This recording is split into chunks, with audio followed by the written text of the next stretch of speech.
Selamat pagi, ketemu kembali di Serasi edisi podcast Semangat Rakyat Beraksi. Ini edisi yang ke-6 untuk podcast ya. Tapi podcast kok banyak orang ya.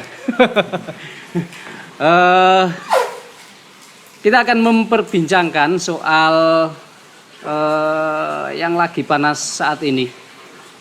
Soal Rita Pasaraya, setiap ganti pemimpin selalu panas. Nanti kita akan berbicara lebih jauh. Ini masalahnya apa sih, atau ada problem apa ini? Nah, Rita ini mulai panas itu hampir sebelum bulan Ramadan kayaknya sudah banyak dibicarakan orang, dan ada orang yang pertama mulai membicarakan itu. Nanti kita kenalkan. Guyu. Kemudian juga ada orang yang sangat keras berbicara. Menurut saya sih keras enggak ya Mas nanti. tapi di forum dia sangat keras berbicara soal Rita Pasaraya. Ini pengusaha lah. Langsung saja saya akan kenalkan narasumber yang sudah hadir bersama kita. Dan di sini juga sudah ada beberapa panelis. Kalau podcast biasanya memang hanya 2 orang, tapi ini ada beberapa panelis yang kita hadirkan untuk memperkeruh suasana. Kalau nggak keruh, nggak asik. Mam, kamu masih punya ini nggak, Mam? Puisi untuk mengawali perbincangan kita biar tidak terlalu mambu-mambu koyo ono nganu itu, Mam. Negeri kecil semanis madu. Karya Imam Basuki. Persepsi seakan-akan padu. Imajinasi terpusat bahwa negeri ini semanis madu. Irama nada yang sama menggiring lagu, berdiri tegak dengan ilusi palsu. Bukankah masih nampak si kerdil yang mengadu, menjerit memohon keadilan, tapi malah diadu? Memang kalian raja dan ratu, suka bertaluh bersama kutu-kutu, menunggu berhenti putaran dadu, mengarah nasib tak menentu. Sejarah telah menilik, kehidupan manusia tak pernah selesai dengan intrik. Sikut lawan, sikut kawan, dengan berbagai teknik. Manusia kecil hanya mengandalkan nasib. Ibarat dalam suit, rakyat hanyalah langkah. Ibarat dalam suit, rakyat hanyalah jari tengah dan jari telunjuk. Tak pernah ikut dalam permainan. Itu, terima kasih.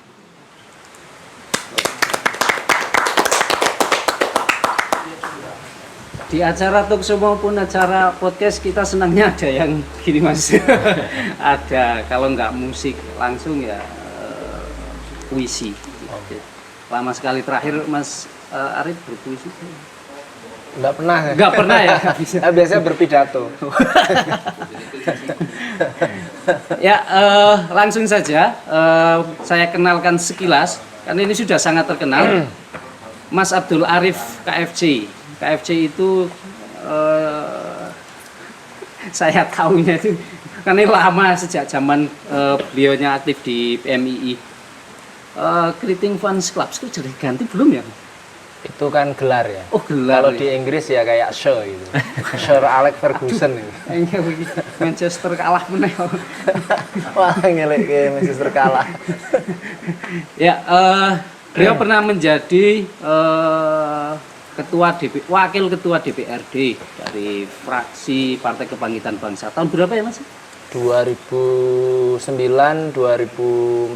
2009-2014. Berarti ada peristiwa-peristiwa penting soal Rita ini yang beliau ketahui. 2014 kayaknya habis. 2015 habisnya. Habisnya 2015 ya.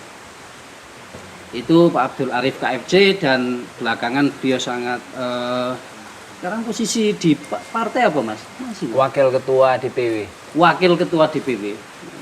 ketua DPW. Sebelumnya sekjen malah ya Mas. Ya, Ini naik sekretaris ya. DPW. Pernah. Kalau terakhir posisi terakhir aktif di mana Mas? Kok main-main dengan kelinci kemarin terakhir? Ya, saya ternak aja, ternak kambing, ternak kelinci, ternak jangkrik. yang terakhir itu disebutin nggak jalan. Menikmati jadi rakyat biasa. Ini ketua paguyuban jangkrik. Menunjuk saya. Jangkrik bos. Itu Mas Abdul Arif KFC. Kemudian sebelahnya Mas Ika Andi. Hanya Ika Andi aja atau Ika ada? Andi.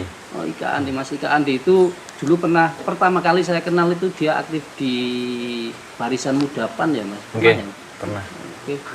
Mas Ika Andi ini adalah CEO, benar, CEO Ketingring Mansion atau Sentosa, Mas. Oh, Sentosa. Sentosa. Ketingring Mansion itu produknya. Terkenal gue loh Mas.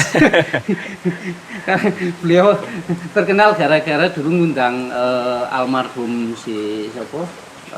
Didi Kempot. Godfather. Itu kita akan berbincang karena Mas Andi ini juga kemarin dalam pertemuan di Kaukus Pemberdayaan Ekonomi berbicara sangat keras soal Rita Pasaraya. Bahkan walau kalau cuma segitu ya saya juga berani, ini banyak yang berani kalau segitu nilai silanya ya, ini yang menarik nanti. Mas Arif, saya pengen tahu Mas, sampean yang paling ingat soal Rita itu habis masa kontraknya, kemudian sampean juga ketemu dengan saya ngomong kalau pingin lihat soal problem pemerintahan, contoh yang paling nyata adalah kasusnya Rita Pasaraya. Itu obrolan private jadi publik.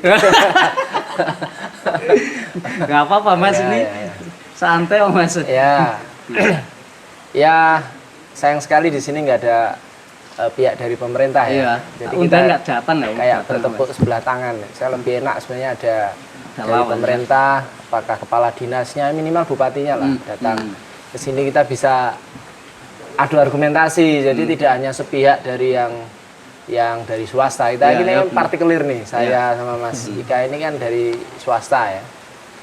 Tapi karena nggak ada dari pemerintah ya, kelihatannya seolah ini jadi sepihak.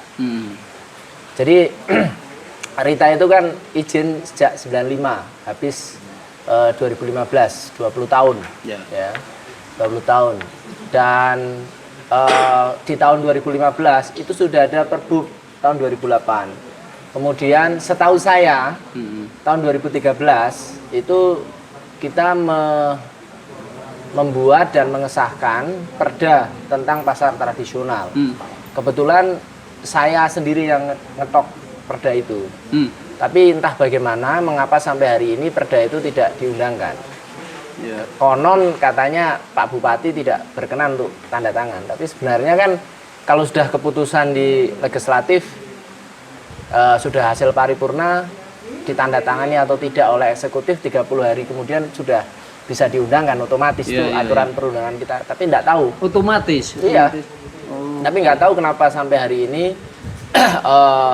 perda itu tidak pernah disebut. Padahal dalam penyusunannya tuh salah satu yang paling partisipatif, mengundang semua kalangan. Kita panjang, ada pemerintahnya, ada pedagang pasarnya, ada LSM-nya, ada wartawan juga waktu itu. Sampai pas paripurnanya aja dihadiri ratusan, mungkin sampai 1.000 orang itu di ruang paripurna itu. Ya, intinya perda itu tidak menolak pasar modern, tetapi mengatur bagaimana agar kompetisi antara pasar modern dan pasar tradisional itu bisa berjalan adil. Karena negara atau pemerintah ada itu kan untuk membela yang lemah. Jadi salah satu esensi berdirinya sebuah negara, alasan berdirinya pemerintahan itu untuk membela yang lemah. Nah di sini yang lemah kan pedagang pasar tradisional. Nah pembelaannya melalui apa? Ya bisa melalui banyak hal, bisa manajemen, pendampingan. Nah di pasal itu, di pasal perda itu pembelaannya melalui pembatasan jarak. Diaturlah jarak antara pasar modern dan pasar tradisional minimal 2 km. Itu ada debat panjang, ada yang mau 4 kilo, ada yang mau 500 meter. Ya. Akhirnya 2 kilo.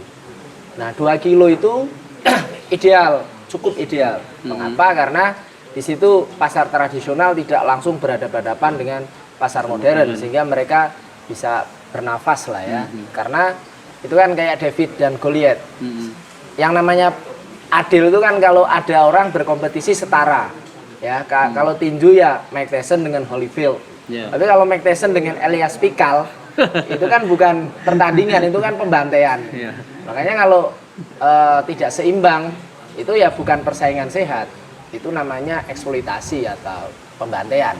Nah, dari situ maka 2 km. Alasannya pertama itu. Yang kedua, agar keramaian itu menyebar, tidak terpusat di jantung kota aja. Kayak sekarang kan macet, semrawut. Sekarang masih bisa dilewati. 20 tahun lagi, 30 tahun lagi seperti apa? Nah, makanya Tapi keramaian itu yang paling disukai itu. iya, sebagian orang kayak copet itu suka. Tapi kalau orang normal ya macet nggak suka.